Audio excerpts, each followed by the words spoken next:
colocando em prática. Uma coisa é a pessoa que conhece a palavra, sabe o que é certo, sabe o que é errado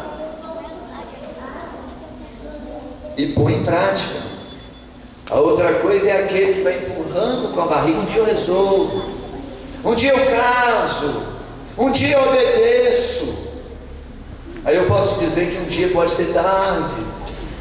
Aí quando vier o vento, quando vier a chuva, e a Bíblia diz assim, olha, desceu a chuva, transbordaram os rios, sopraram os ventos e deram contra aquela casa, e ela caiu, e foi grande a sua ruína.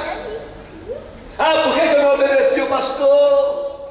Ah, por que eu ouvi aquela palavra e não coloquei em prática?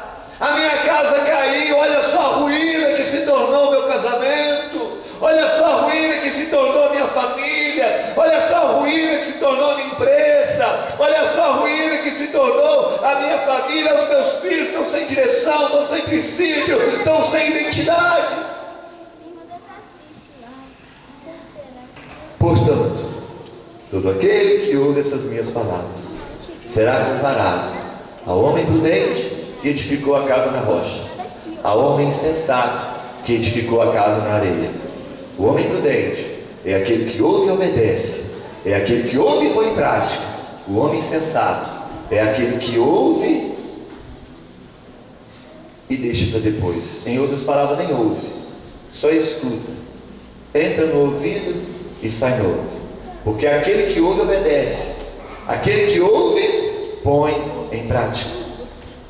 E o homem insensato, além dele construir a sua casa sobre a rocha, ele toma também uma atitude muito linda, que eu quero abrir para vocês agora e meditar no Evangelho de São João, no capítulo de número 2, Carlos, Elza e demais presentes aqui nessa noite, que diz assim, olha, capítulo 2 do Evangelho de João, no verso de número 1 em diante, que diz assim: houve um casamento em Caná da Galileia, a mãe de Jesus estava ali, e Jesus e seus discípulos também haviam sido convidados para o casamento.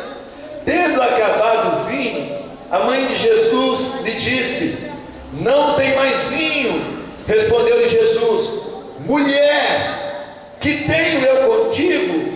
Ainda não chegou a minha hora. Quando Jesus dá essa resposta no verso 4, ele está falando como Deus, porque Jesus foi 100% homem e 100% Deus. E aqui no verso 4 ele diz assim: mulher, que tenho eu contigo? Ainda não chegou a minha hora. No verso 5 diz assim: sua mãe então, Maria, disse aos serventes: fazei tudo o que ele vos disser. Estavam ali 6 talhas de pedra que os judeus usavam para as purificações, e cada uma levava 2 ou 3 medretas. Disse-lhe Jesus: enchei de água essas talhas. E encheram-nas até em cima. Então lhes disse: tirai agora e levai ao mestre-sala. Eles assim o fizeram. E logo que o mestre-sala provou a água transformada em vinho, não sabendo de onde viera, se bem que sabiam os seus serventes, tinham tirado a água. Chamou o noivo e disse: todos põem primeiro o vinho bom, e quando já beberam fartamente, então o inferior, mas tu guardaste até agora o bom vinho. Este foi o primeiro dos sinais miraculosos que Jesus realizou em Caná da Galileia. Assim ele se revelou a sua glória a seus discípulos, e eles creram nele. Olha só que interessante, Jesus, a sua mãe, estavam presentes nesse casamento.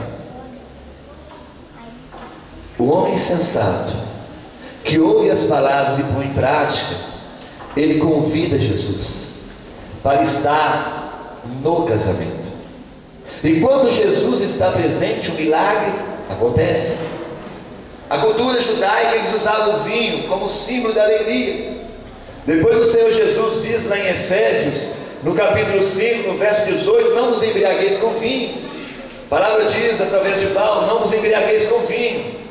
Então nós entendemos que nós não podemos tomar vinho nem bebida forte, porque isso contradiz com a palavra, isso é transgressão dos mandamentos.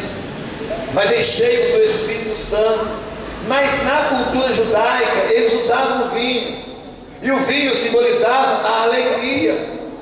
E naquele momento onde Jesus estava juntamente com sua mãe e seus discípulos, faltou a alegria, faltou o vinho que simbolizava a alegria. Quando Maria chegou até Jesus e disse: acabou o vinho, ele fala: mulher, que tem meu contigo, ainda não chegou a minha hora. Ali Deus estava se manifestando, e ele dizendo: eu estou aqui, eu sou o Deus vivo, eu sou o Deus encarnado, e eu vou manifestar. E na hora certa, sabe o que ele fez, Carlos? Ele fez o milagre. Olha os princípios de Deus. O primeiro milagre que Jesus realizou, o primeiro milagre foi aonde? Foi em um casamento, lá em Caná da Galileia. O que ele estava mostrando para nós? Ele estava mostrando que Deus é um Deus de princípios.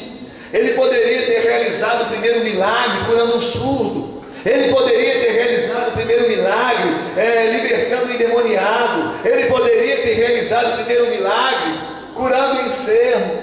Mas ele realizou o primeiro milagre dentro de um casamento, porque ele queria mostrar a importância do casamento. Ele queria mostrar o peso que tem o casamento no meio da sociedade. E ele quis dizer assim: se eu estiver presente no seu casamento, quando faltar a alegria, quando faltar a paz, quando faltar a harmonia, eu estou presente para fazer o milagre.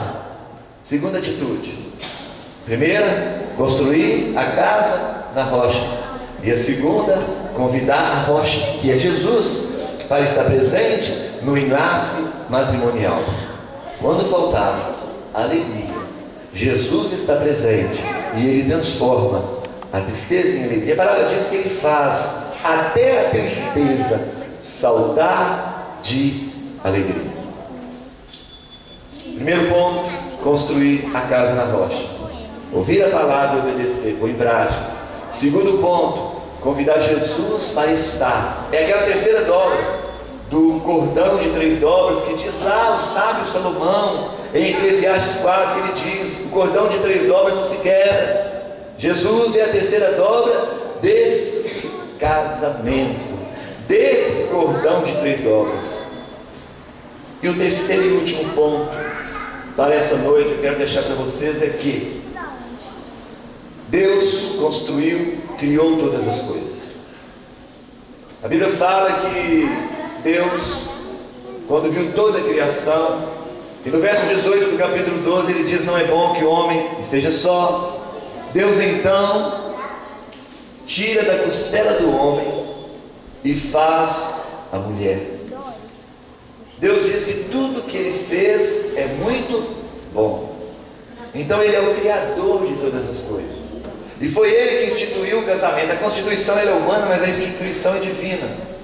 Ele que instituiu o casamento. E o casamento é um milagre, como aquele milagre que aconteceu em Caná da Galileia.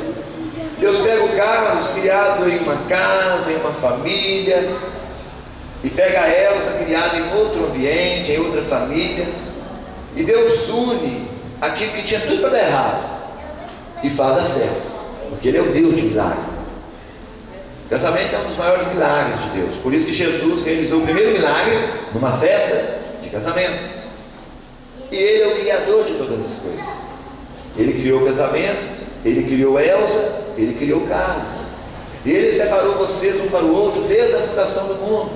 O inimigo tentou fazer de tudo para separar vocês, mas aquilo que Deus une não separa o homem. Então eu quero dizer para vocês mais um ponto importante, que é o terceiro conselho que eu quero dar a vocês nessa noite. Primeiro quero dizer para você, Elton, quem criou o Carlos é Deus.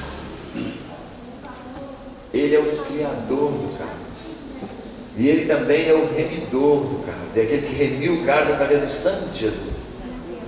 Então eu quero te dar uma notícia, te contar um segredo. Ele sabe tudo de nós. Deus, ele é expert em Carlos. Então, na limitação humana que o Carlos tem, Quando o Carlos chegar em casa, minha filhinha, aquele dia mal que a palavra fala, que parece que tudo dá errado, e na hora que ele chegar em casa e você sentir que esse é o dia, não tenta entender o Carlos, não. Dobra o seu joelho, convida o Espírito Santo, fala: Espírito Santo, meu melhor amigo, o que é que está acontecendo com o Carlos? O Senhor conhece ele, foi o Senhor que o criou. E se você de joelhos, em vez de bater de frente, orar, o Espírito Santo vai te revelar, e você vai entender o seu esposo, você vai compreender o seu esposo, e como aquela jogadora de Gênesis 2, você vai ajudá-lo, você vai auxiliá-lo, você vai ser a adjuntora que Deus diz: façamos para o homem uma adjuntora que lhe corresponda. Da mesma sorte, Carlos, Deus é o criador de Elsa, é Ele que criou a Elsa e Ele que resgatou a Elsa através do sangue do Cordeiro. E naquele dia que você pensar: hoje eu não estou entendendo muito a minha Elzinha, o que está acontecendo com a Elsa hoje? Não adianta brigar, não adianta bater a boca. Provérbios 10:19 diz assim: olha, no muito falar produz transgressão. Tem gente que só sabe falar. Provérbios 10:19, no muito falar produz transgressão, mas aquele que modera os lábios é prudente, é sábio. Então, se você, Carlos, calar, dobrar os seus joelhos e falar: Papai do céu, o Senhor conhece a Elsa melhor do que eu. O Senhor conhecia a Elsa desde quando ela estava sendo fecundada, gerada no ventre da mãe dela. O Senhor conhece todas as células do corpo dela, o Senhor conhece tudo dela. O que está acontecendo com ela hoje? Se você convidar o nosso melhor amigo, que é o Espírito Santo, ele vai te orientar, ele vai te ensinar e vai te ajudar a cuidar da sua esposa, como Cristo cuida da igreja. Assim que lá em Efésios diz: vós maridos, amai vossas esposas como Cristo amou a igreja, ao ponto de se entregar por ela. O Espírito Santo vai te ensinar a entendê-la. O Espírito Santo vai guiar vocês e vai levar vocês até o arrebatamento da igreja juntos, ou até que a morte os separe. Isso é promessa de Deus: construir a casa sobre a rocha, chamar Jesus para estar presente e não esquecer do Consolador, que é o Espírito Santo, que nos orienta em todas as dificuldades das nossas vidas. Casamento é renúncia. Nós precisamos aprender a renunciar a nós mesmos para fazer o nosso cônjuge feliz. Tem muitas coisas na sua vida que você vai precisar renunciar, Elsa. E tem muitas coisas, Carlos, que você vai precisar aprender a renunciar para fazer Elsa feliz. Porque se você entender isso, se Elsa entender isso, vocês vão se tornar um casal muito feliz, construindo a casa na rocha, convidando Jesus para estar presente e não esquecendo do melhor amigo, que é o Espírito Santo de Deus. Não esqueça disso. Que esses conselhos que vieram do trono da graça, pautados na palavra de Deus, que possa ser uma verdade e uma realidade presente em suas vidas. Vocês vão ser felizes, vocês vão fazer os seus familiares felizes, vocês vão fazer seus filhos felizes, vocês vão fazer a igreja feliz, e vocês vão agradar o coração do Senhor, não o entristecendo. Que Deus os abençoe, em o nome de Jesus. Toda a igreja pode dizer amém? Amém. Eu volto a palavra para o narrador da noite, em nome de Jesus. Gostaria de pedir, por favor, se você pudesse colocar de pé mais uma vez. Nós vamos receber a porta-aliança Nalandra Carlos.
Glória a Deus. Carlos e Elza, Gênesis, capítulo de número 6, diz assim: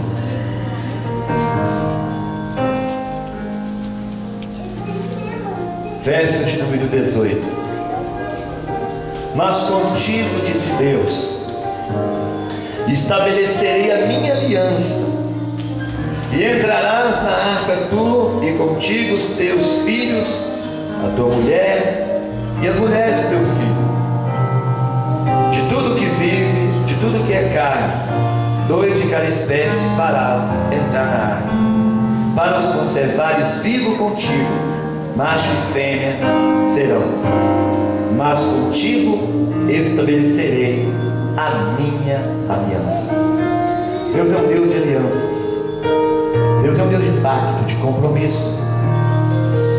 Por isso o Senhor está chamando vocês, conclamando vocês nessa noite a fazerem um pacto, uma aliança perante as testemunhas e a igreja presente, um com o outro. Deus nunca quebrou a aliança que Ele fez com o homem. O homem muitas das vezes quebra a aliança que Ele faz com Deus, mas Deus nunca quebrou a aliança que Ele fez com o homem. Por isso Ele disse que não destruiria mais a terra em água, e assim vai se cumprir. E eu quero dizer para vocês uma coisa: aliança é pacto firmado, não diante somente do sacerdote, das testemunhas da igreja, mas vocês estão fazendo esse pacto diante do Espírito Santo, do Senhor Jesus, que é a rocha inabalável, e é Ele que vai estar com vocês, sustentando vocês nessa aliança. Eu quero contar uma historinha para você, Carlos, para você, Elza. Eu quero que os casados aqui prestem bem atenção no que eu vou dizer. Certa vez um homem chamado Ali Rafid, um iraniano,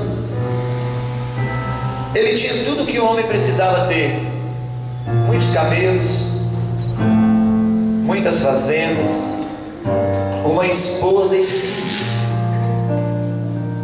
Não lhe faltava nada para ser feliz, materialmente falando. Mas um belo dia, ou um triste dia, chegou na casa dele um sacerdote.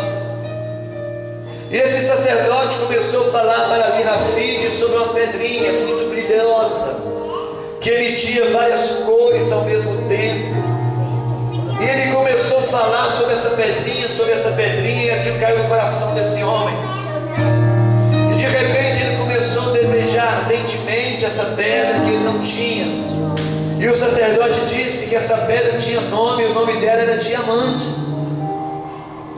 E o sacerdote, ele perguntou ao sacerdote: aonde eu consigo essa pedra, porque eu não a tenho? Preste atenção, ele tinha tudo para ser feliz, mas ele quis algo que ele não tinha, e pensava que aquilo iria fazê-lo feliz. E o sacerdote disse: olha, você encontra essa pedra nos 4 cantos da terra, você tem possibilidade de encontrá-la.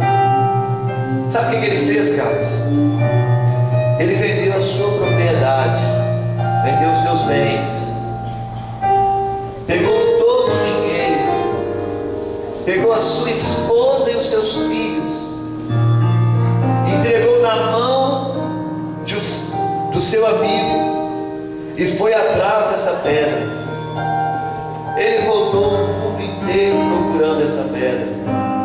Um dia já tinha gastado tudo que ele tinha, já tinha perdido os seus bens, já tinha perdido a sua saúde, a sua juventude.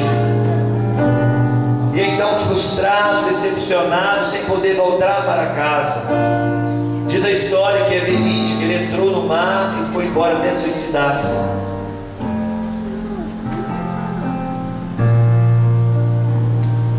Perdeu a sua vida procurando uma pedra. preciosa. Um belo dia, esse mesmo sacerdote volta lá onde ele morava, na casa dele, na sua fazenda, para visitar o proprietário atual. E de repente ele entra na sala, ele senta ali na casa daquela família que tinha comprado a fazenda do Alina Filho. E ele olha para a estante, ele vê uma pedra muito robusta. E de repente aquela pedra tinha uma greta, ele vê muitos brilhos dentro daquela pedra. E o sacerdote olha para aquela pedra e fala: olha, um diamante. E ele pergunta: aonde você conseguiu essa pedra? O fazendeiro, o proprietário atual, disse: olha, eu fui levar um dos meus camelos ali no fundo da minha casa para beber água, no riacho que tem no fundo da minha casa. E ali, quando ele estava bebendo água, eu vi essa pedra, eu achei muito bonita, eu peguei e coloquei na minha estante. O sacerdote disse: aqui está um dos diamantes mais raros do mundo. E se tornou uma das maiores minas de diamante da face da terra. O que eu quero que você aprenda nessa noite? O que eu quero que os maridos e as esposas aprendam aqui nessa noite? Esse homem saiu para o mundo inteiro procurando uma pedra preciosa. E essa pedra estava no fundo do seu quintal. Essa pedra estava mais perto do que ele imaginava. A Bíblia diz, Carlos, que aquele que encontra uma esposa encontrou um favor do Senhor. Olha para Elza. É a pedra preciosa que Deus te deu. Olha para ele, Elza. Essa é a pérola de maior valor que Deus te deu. Não precisa ficar olhando para aqui, para ali, para lá, não. Está mais perto do que você imagina. Nunca esqueça disso. Nunca quebre essa aliança que vocês estão firmando agora diante do Senhor. A Bíblia diz que os adultos não herdarão o reino de Deus. A pedra preciosa Deus já te deu. Não precisa sair procurando, perdendo a sua vida para achá-la. Quem está perto do seu esposo aí, olha para o seu esposo ou para a sua esposa e diz: você é a pérola de maior valor que Deus me deu. Você pode dizer isso? Você pode dizer para a sua esposa e para o seu esposo: você é a pérola de maior valor que Deus me deu. Não precisa perder a sua vida procurando. Ela está mais perto do que você imagina. Amém? Eu gostaria que as testemunhas presentes dessem as mãos para voltar, por favor. Momento muito importante.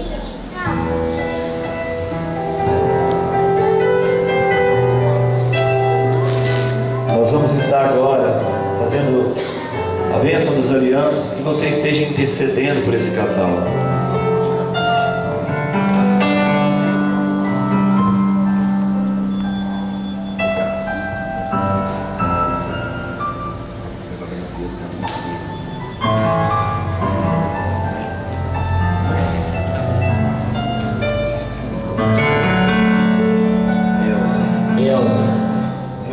Meu amor, com essa aliança, eu firmo meu pacto, o meu compromisso com você, prometendo amar-te, respeitar-te, honrar-te, ser fiel na alegria ou na tristeza, e em todos os momentos da nossa vida, até o arrebatamento da igreja, ou que a morte nos separe.